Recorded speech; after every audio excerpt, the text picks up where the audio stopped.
Kujtohet historia e koncesionit të rrugës Tuman Kashar?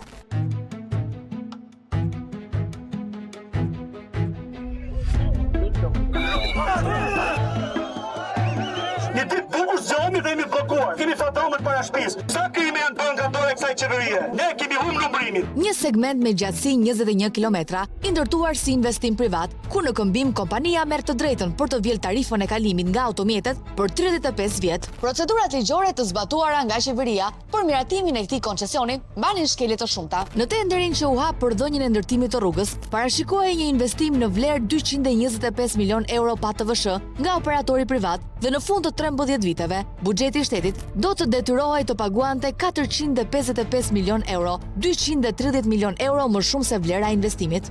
Gara u fitua nga kompania Gener 2, por gjatë fazës së negocimit të kontratës, Ministria e Infrastrukturës dhe Energjisë e anulon koncesionin me argumentimin se fondet do të dedikoheshin për projektin kampusi i universitetit. Vendim që kompania e ankimon në gjykat. Në korrik të vitit 2021, gjykata administrative e apelit i jep të drejtë koncesionarit dhe detyron Ministrinë e Infrastrukturës dhe Energjisë që t'i përcjell për miratim kontratën e nënshkruar Këshillit të Ministrave. Por çfarë ndodh në vend të kësaj? E gjithë procedura kthehet përmbys dhe Ministria e Infrastrukturës dhe Energjisë negocion një kontratë re, duke dalë tërësisht jashtë termave të referencës në tenderin që ishte hapur. Afati i kontratës në garën e hapur në vitin 2018 ishte 13 vjet. Tashmë në kontratën e nënshkruar dhe të miratuar në qeveri u bë 35 vjet. Nëse koncesionari planifikohej të merrte nga koncesioni në total 445 milion euro, tashmë në kontratën e re, me skenari normal, planifikohet të arkotojë nga tarifa e rrugës në fund të 35 viteve 1 miliard e 307 milion euro, mesatarisht 37 milion euro në vit.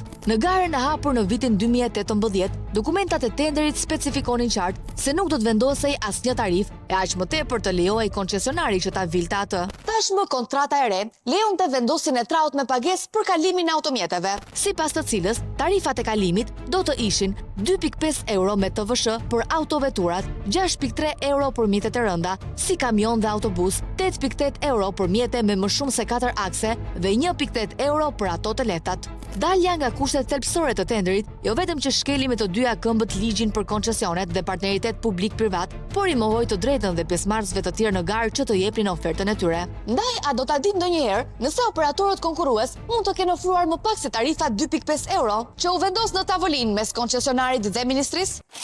Sikur të mos mjaftonin këto shkelje, kompania koncesionare e ngritur për zbatimin e kontratës Gener 2 Infra ka raportuar bilance me shpenzime minimale në vlerë totale 32.000 euro për vitet 2022 dhe 2023, shifra që nuk justifikojnë shumën e raportuar të investimit që ka deklaruar Ministria e Infrastrukturës dhe Energjisë 330 milion euro me TVSH.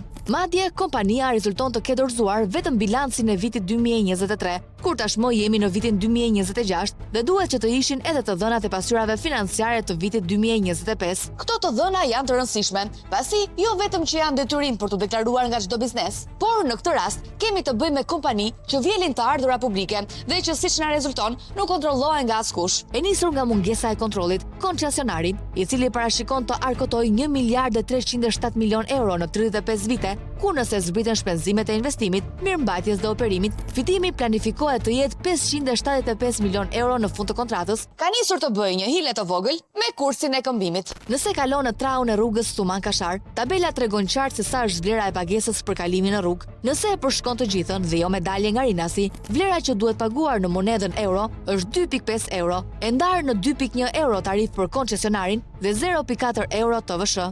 Këtu nis truku, sepse në monedën vendase, koncesionari tarifon për kalimin në rrugë 250 lek për autoveturat, kur kursi tregon se gjatë këtij viti 1 euro është këmbyer mesatarisht me 96.5 lek. Drejtuesit e mjeteve do të duhet që të paguanin sipas kursit zyrtar 241 lek dhe jo